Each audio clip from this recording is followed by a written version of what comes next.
তা ফলনে কি আপনি আশাবাদী তো নাকি? আল্লাহর ইচ্ছে খুব ভালো ফলন। আচ্ছা আচ্ছা, এইটা কি আপনি প্রথম লাগাইছেন? আমি এবছর প্রথম লাগাইছি। আচ্ছা, তা আপনি কি মনে আগে তো অন্য কোম্পানির মিষ্টি কুমড়া লাগাতেন? আগে অন্য কোম্পানির লাগাতাম, তো তার চেয়ে আমার এটা অনেক ভালো, অনেক আচ্ছা। ফলন বেশি। আসসালামু আলাইকুম, আমি Mohammad Abir Hossain, territory sales officer ইনসাব সিডি নিউজেতে আছি। তো ভাই, আজকে আমরা এসেছি সাতক্ষীরা জেলার মির্গিডাঙ্গা গ্রামে। আমাদের একজন কৃষক আমাদের উন্নত মানের একটি মিষ্টি কুমড়া রাজাবাবু 2 লাগিয়েছে, তার খেতে আসছি ফিল্ড ভিজিটে। এখানে আমাদের সাতক্ষীরার ডিলার মোস্তফা ভাইও আছে, আমরা একসাথে আসছি ওনার এই খেতে ফিল্ড ভিজিটে।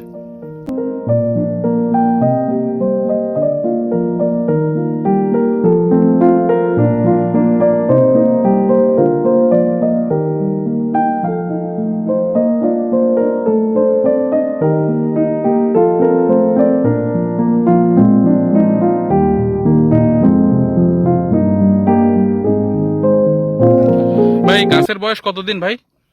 গাছের বয়স খুব বেশি না, খুব আচ্ছা, বেশি দিন হয়নি।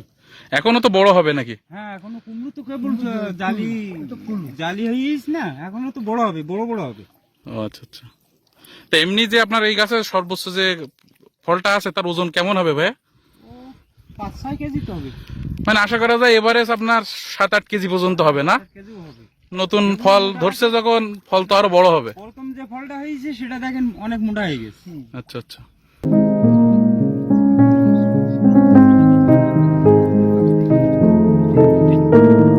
দেখেন এটা ফল যেগুলো একটু প্রথমে এলো, জি, সেসব ফলগুলো সব বড় বড় হয়ে গেছে। আচ্ছা আচ্ছা। তা ভাই, আপনি যে মিষ্টি কুমড়াটা লাগাইছেন ভাই, এটা কোন কোম্পানির মিষ্টি কুমড়া ভাই? এটা রাজাবাবু 2। ইনসাব সিডের রাজাবাবু 2। হ্যাঁ, তা ফলনে কি আপনি আশাবাদী তো নাকি? আল্লাহর ইচ্ছে খুব ভালো ফলন। আচ্ছা আচ্ছা, এইটা কি আপনি প্রথম লাগাইছেন? আমি এবছর প্রথম লাগাইছি। আচ্ছা, তা আপনি কি মনে আগে তো অন্য কোম্পানির মিষ্টি কুমড়া লাগাতেন? আগে অন্য কোম্পানির লাগাতাম, তো তার চেয়ে আমার এটা অনেক ভালো, অনেক আচ্ছা। ফলন বেশি। আশেপাশের লোকজন দেখতে আসতেছেন আপনার এই ক্ষেতটা? দেখতে একটি যে শুনতি যে তারা কি বলতেছে যে এটা? আগামীতে হয়তো এই বীজ আবার নেবে। আপনি কি তাদের বলছেন যে লাগানোর জন্য? আমি বলছি যে আমার এই বীজ রাজাবাবু 2। জি জি ভাই।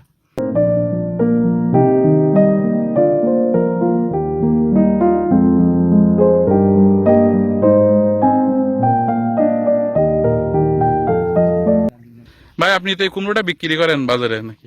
জি, আরো তো অন্য কোম্পানির মাল বিক্রি করেন, হ্যাঁ করি। তো তার থেকে রেজাল্টটা একটু যদি বলতেন। তাচ্ছি কি রেজাল্ট তো দেখি তো চমৎকার লেগেছে, আর কৃষক খুশি মানে তো না সুন্দর, এবছরের মতো সুন্দর হয়েছে। কৃষক খুশি মানে তো আমি খুশি। আচ্ছা, আগামীতে এই বীজ কি বিক্রি করা যায় কিনা বাজারে ভাই? হ্যাঁ, বিক্রি করা যাবে, তো বিক্রি করা যাবে, এ তো সুন্দর ফলন। আচ্ছা আচ্ছা। মাঠে না আসলে তো বোঝাই তো না।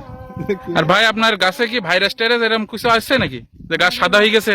ভাইরাস এমনি কোনো ভাইরাস নেই, কিন্তু ওই গাছ জন্য একটু এবছর শুধু আমার না, অন্য জাত যে যা রয়েছে তার ভিতরে ওই যে মাজার থেকে যেন গাছ একটু স্টক করার মতো হচ্ছে, মানে বেশি বর্ষার কারণে একটু ওই ইয়ে হয়েছে আর কি। বর্ষার কারণে। আচ্ছা, আচ্ছা। এমনি কোনো সমস্যা নেই।